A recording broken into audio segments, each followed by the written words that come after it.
तसव्वुर करें, आप एक एयरपोर्ट पर काम कर रहे हैं, सब कुछ नॉर्मल है। अचानक रेडार पर एक पुराना त्यारा नमूदार होता है। पायलट लैंडिंग की इजाज़त मांग रहा है, मगर इसका फ़्लाइट नंबर किसी रिकॉर्ड में नहीं। त्यारा रनवे पर आता है, दरवाज़ा खुलता है। अंदर जो मंज़र था, इसने सबको हिला कर रख दिया। 92 इंसानी ढांचे अपनी अपनी नशिस्तों पर बैठे हुए, कुछ ने सीट बेल्ट बांध रखी है, कुछ के कानों में हेडफोन लगे हैं, गोया वो सफ़र करते करते मौत की नींद सो गए। ये कौन सी परवाज़ थी? ये 35 साल कहाँ गायब रही? क्या ये टाइम ट्रैवल है या कोई पुरअसरार ताकत?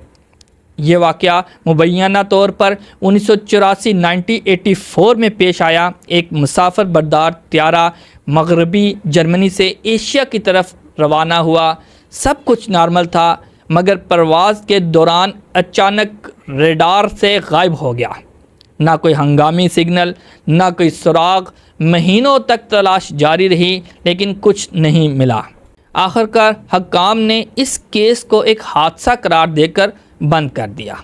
लेकिन 2019 में वेनेजुएला के कराकस इंटरनेशनल एयरपोर्ट पर एक पुराना त्यारा अचानक लैंडिंग की इजाज़त मांगता है। रेडियो सिग्नल बहुत पुराना और फ़्लाइट का जो कोड डिजिट है रिकॉर्ड में मौजूद नहीं। एयरपोर्ट हकाम ने फ़ौरन सिक्योरिटी को अलर्ट किया। त्यारा रनवे पर आता है, दरवाज़ा खुलता है और अंदर का मंजर दिल दहला देने वाला होता है। 92 ढांचे अपनी अपनी नशिस्तों पर मौजूद थे। कुछ ने सीट बेल्ट बांधी हुई थी, कुछ के हाथों में अब भी मैगज़ीन थे, कुछ ने हेडफोन लगाए हुए थे। इनके कपड़े 1980 की दहाई के थे। ये त्यारा कहाँ था? 35 साल तक ये कहाँ छुपा रहा?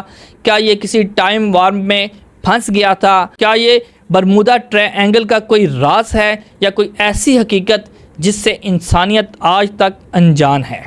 ये कहानी जितनी सनसनीखेज़ लगती है, हकीकत में ये एक इंटरनेट अफसाना है। इस वाक़ये का कोई सबूत किसी एविएशन अथॉरिटी के पास मौजूद नहीं है। इंटरनेशनल एविएशन ऑर्गेनाइजेशन FAA या ICO की रिपोर्ट में ऐसा कोई केस दर्ज नहीं है। ये कहानी सबसे पहले इंटरनेट पर एक सनसनीखेज़ खबर के तौर पर फैली और मुख्तलिफ साजिशी वेबसाइट्स ने इसे वायरल किया। ये अर्बन लेजेंड का हिस्सा है, जिसे बाज़ औक़ात गोस्ट फ्लाइट या टाइम ट्रैवल मिस्ट्री के नाम से बयान किया जाता है। इसका हकीकत से कोई ताल्लुक़ नहीं। असल में ये महज एक फ़र्ज़ी कहानी है, जिसे वायरल करने के लिए सनसनीखेज़ अंदाज में पेश किया गया। ना ऐसा त्यारा मिला, ना ढांचे और ना ही ऐसा कोई सरकारी रिकॉर्ड मौजूद है।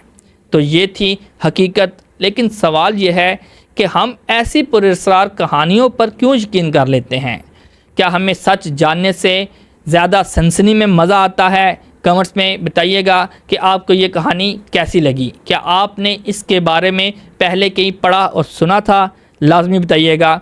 इस तरह की मालूमाती वीडियोस लेकर आपकी खिदमत में हाज़िर होता रहूँगा। मुझे इजाज़त दीजिएगा। अल्लाह हाफ़िज़।